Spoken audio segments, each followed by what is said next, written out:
Hello students, I am Bhanu sir. बेटा motion in one dimension के topic को आगे कंटिन्यू करेंगे। आज अपने को पढ़ना है कि जो मोशन की तीन इक्वेशंस अपन काफी टाइम से पढ़ते हुए आ रहे हैं उनको डिराइव कैसे किया गया। इसके डेरिवेशन दो तरीके से होते हैं। एक तो ग्राफिकल मेथड, जो हो सकता है अपने क्लास 9th या क्लास 10th में पढ़ा हो। अपन पढ़ेंगे by the use of integration. Integration की हेल्प से अपन इक्वेशंस को डिराइव करना सीखेंगे। मोशन में तीन बड़ी ही कॉमन इक्वेशंस होती है। पहली equation v equals to u plus A t, second s equals to u t plus half a t square, और third equation v square minus u square two a s. ठीक है, इसमें अपने को सबको पता है u initial velocity, v final velocity, t time, a acceleration and s is the displacement. ठीक है, ये सारी इक्वेशंस सिर्फ कब एप्लीकेबल होती है जब अपना एक्सेलरेशन यूनिफॉर्म यानी कि कांस्टेंट होता है। अगर बॉडी का एक्सेलरेशन यानी कि rate of change in velocity fix है, वेरिएबल नहीं है, तो ही अपन इन इक्वेशंस की बात करते हैं। ठीक है, एल्स इक्वेशंस अप्लाई नहीं होगी अगर एक्सेलरेशन नॉन यूनिफॉर्म हो गया यानी कि वेरिएबल हो गया तो। ठीक है, क्लियर है यहां तक?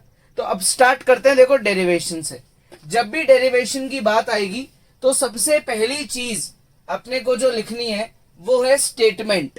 सबसे पहली चीज स्टेटमेंट। यहां लिखेंगे अपन let there be a body moving with initial velocity u meter per second at time t equal to 0 seconds। ठीक है, एक बॉडी है जो इनिशियली u की स्पीड से चल रही है जब टाइम है अपना 0 सेकेंड्स। ठीक है, आफ्टर t सेकेंड्स के बाद इट्स वेलोसिटी बिकम्स, बॉडी की वेलोसिटी क्या बन गई, v metre per second due to constant acceleration या uniform acceleration of a metre per second square. ठीक है, देयर बाय या therefore body covers a displacement of s meter per second। body covers a displacement of s meter। ठीक है, displacement s not metre per second. ठीक है, अब ये अपन ने स्टेटमेंट क्यों लिखा, क्योंकि इसमें अपन ने सारे वेरिएबल्स को डिफाइन कर दिया। देखो u के बारे में लिख दिया कि u इनिशियल वेलोसिटी है, t के बारे में लिख दिया कि भाई t टाइम है, v के बारे में लिख दिया v is the final velocity. ठीक है, a के बारे में a is the constant acceleration और s के बारे में s इज द डिस्प्लेसमेंट। तो सबसे पहला काम होता है कि आप स्टेटमेंट लिखो। ठीक है, अब आते हैं किस पे, अब आते हैं अपन अपने पहली इक्वेशन को डिराइव करने पे। अब यार एक बात बताओ, एक्सेलरेशन का तो बड़ा बेसिक सा लॉजिक सबने सीखा है। एक्सेलरेशन होता है change in velocity upon change in time. ठीक है, क्या होता है acceleration, change in velocity upon change in time. Change in velocity को क्या बोला जाता है, delta v upon delta t। अब अगर चेंज बहुत छोटे टाइम पीरियड के लिए देखा जाएगा, for a very small time period, for a very small duration की अगर हम बात करते हैं तो जो चेंज है उसको अपन डेल्टा की जगह ऐसे लिखेंगे। ठीक है ना, बिकॉज डेल्टा से भी छोटी टर्म होती है dv, डेल्टा t से भी छोटी टर्म होती है dt। तो अगर चेंज बहुत छोटी इंटरवल में नोटिस किया जा रहा है, बहुत छोटी इंटरवल में, तो उसको ऐसे लिख दिया जाता है। अब इस dt को इधर ट्रांसफर कर दो, ये बनेगा नेक्स्ट स्टेप। दोनों तरफ इंटीग्रेशन का सिंबल लगा दो। अब बॉडी का जब टाइम था 0 तो इनिशियल वेलोसिटी थी u, जब टाइम हो गया है t तो बॉडी की वेलोसिटी क्या बन गई v। ये इनिशियल केस है, ये फाइनल केस है। अब इसमें ये जो a है ये बाहर ले जाओ, reason because acceleration is constant. Constant अगर इंटीग्रेशन में मल्टीप्लाई हो रहा है तो उसका कोई यूज नहीं होता है, उसको बाहर लिख दिया जाता है। तो ये रह गया 1 dt, 0 से t इसकी लिमिट है, यहां पे है 1 dv, इसकी लिमिट है u से v। इसका इंटीग्रेशन क्या हो जाएगा, t स्क्वायर ब्रैकेट में लिखेंगे और लिमिट्स लिखेंगे। इसका इंटीग्रेशन क्या हो जाएगा भाई, v स्क्वायर ब्रैकेट में लिखेंगे और लिमिट्स लिखेंगे। हमेशा पहले कौन सी लिमिट अप्लाई होती है, अपर लिमिट, फिर माइनस साइन, फिर लोअर लिमिट। पहले कौन सी limit, upper limit, minus sign, lower limit. तो ये हो गया a into t v minus u। अब आप इस u को यहां पे ट्रांसफर कर दो, सो देयरफॉर v हो गया u plus a t। Hence ये हमने डिराइव कर ली है हमारी equation number 1, first equation of motion, v equal to u plus A T. ना एरिया का यूज आया, ना ग्राफ का यूज आया, बस छोटा सा लॉजिक काम आया इंटीग्रेशन का, उससे ये चीज डिराइव हो गई। ठीक है, तो अब एक बार आप पॉज करो और इसको एक बार खुद से ट्राई करो। ठीक है, अब बात करते हैं सेकेंड इक्वेशन की। इसमें लॉजिक काम आएगा वेलोसिटी का। क्या होता है भाई वेलोसिटी, वेलोसिटी होता है change in displacement upon change in time. Velocity होता है change in displacement upon change in time. Velocity का सिंबल होता है v, डिस्प्लेसमेंट का सिंबल s, चेंज का मतलब डेल्टा, टाइम का सिंबल t, चेंज का मतलब delta. Now for a very small duration, अगर हम बहुत छोटे टाइम इंटरवल की बात करते हैं तो डेल्टा s की जगह ds आ जाएगा और डेल्टा t की जगह dt आ जाएगा। ऐसा ही होगा, ये dt में इधर ट्रांसफर कर दूंगा और इधर सिर्फ ds रह जाएगा। क्लियर है यहां तक। अब यहां पे जो v है इक्वेशन 1 में आप इसको कुछ ऑलरेडी डिराइव कर चुके हो, तो मैं यहां लिख दूंगा use equation number 1, that is मैं v की जगह क्या लिख दूंगा, u प्लस ए टी लिख दिया, dt इंटीग्रेशन का सिंबल, यहां ds। अब जब टाइम 0 था तो जो बॉडी का डिस्प्लेसमेंट है वो 0 माना जाएगा, और जब टाइम 0 के बाद t हो जाएगा तो बॉडी का जो डिस्प्लेसमेंट है वो s माना जाएगा। ठीक है, बॉडी का डिस्प्लेसमेंट क्या माना जाएगा भाई, s माना जाएगा। टाइम 0 तो डिस्प्लेसमेंट इज ऑल्सो 0, क्योंकि अपन उसको इनिशियल पोजीशन मान लेंगे, और जब थोड़ी देर बाद टाइम हो जाएगा t तो डिस्प्लेसमेंट क्या हो जाएगा, s। वेलोसिटी का फॉर्मूला लिखा, सिंबल्स लिखे, स्मॉल ड्यूरेशन की बात करी तो इन दोनों को चेंज कर दिया, क्रॉस मल्टीप्लाई किया, v की वैल्यू इक्वेशन 1 से अप्लाई कर दी। अब अपन आगे का इंटीग्रेशन बढ़ाते हैं। देखो, अब एक काम करो, आप यहां पे इंटीग्रेशन को सेपरेट कर दो, दो पार्ट्स में तोड़ दो।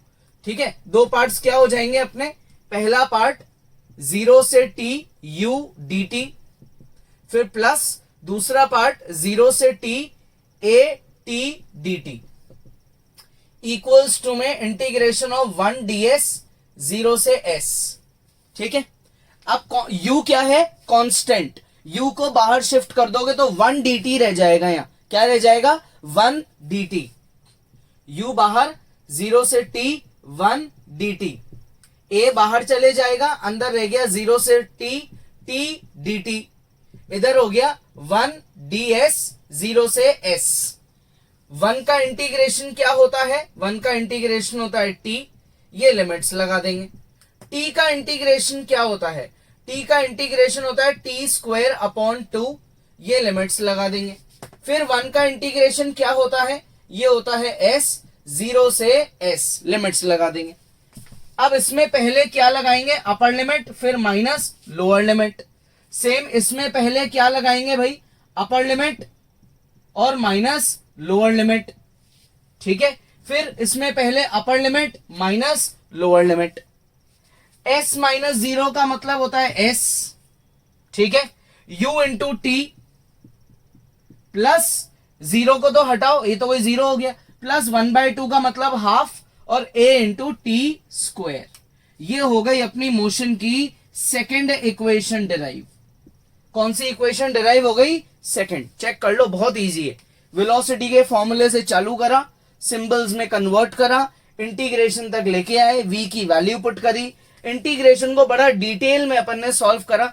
चाहते तो अपन यहां से यहां डायरेक्ट पहुंच जाते, लेकिन अपन ने 2 स्टेप और एक्स्ट्रा लिखे ताकि अपने को इंटीग्रेशन का लॉजिक भी ढंग से क्लियर हो जाए कि इंटीग्रेशन की क्या बेसिक लॉजिक होता है। 1 का इंटीग्रेशन t क्योंकि यहां dt है, 1 का इंटीग्रेशन s क्योंकि यहां ds है, t का integration t square upon 2। Clear, easy है। फिर लिमिट्स को अप्लाई करा तो ये आ गई अपनी सेकेंड इक्वेशन। पॉज करो, ट्राई करो, फिर करते हैं अपन क्या? Third equation.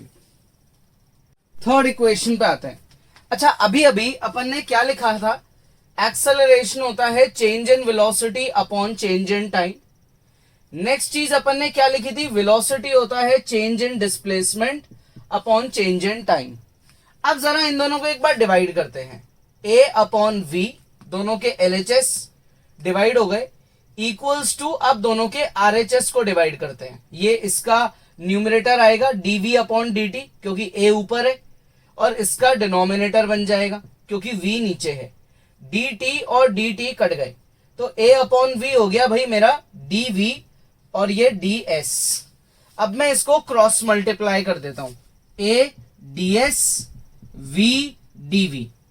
क्लियर है यहां तक? दोनों तरफ इंटीग्रेशन का सिंबल लगा देते हैं। इनिशियली जब डिस्प्लेसमेंट 0 है तो वेलोसिटी भी 0 है। वेलोसिटी थी u, initial velocity was u not 0, ठीक है। और जब डिस्प्लेसमेंट हुआ s तो वेलोसिटी बन गई v, ठीक है। ये इनिशियल केस है और ये फाइनल केस है। एक्सेलरेशन तो कांस्टेंट है, कांस्टेंट का इंटीग्रेशन में कोई यूज नहीं होता है, इसलिए अपन उसको बाहर निकाल देंगे।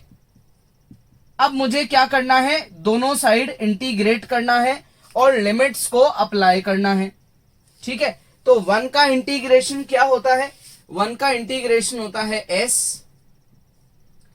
0 से s इसकी लिमिट हो गई। v का इंटीग्रेशन क्या होता है? v स्क्वायर अपॉन 2, u से v इसकी लिमिट हो गई। इसमें अब अपन लिमिट्स को अप्लाई करते हैं। s माइनस 0, इसमें अपन लिमिट्स को अप्लाई करते हैं तो ये हो जाएगा v square upon 2 minus u square upon 2। ये हो गया a into S, v square minus u square upon 2। ये 2 इधर ट्रांसफर हो जाएगा तो v square minus u square is equal to में हो गया 2as।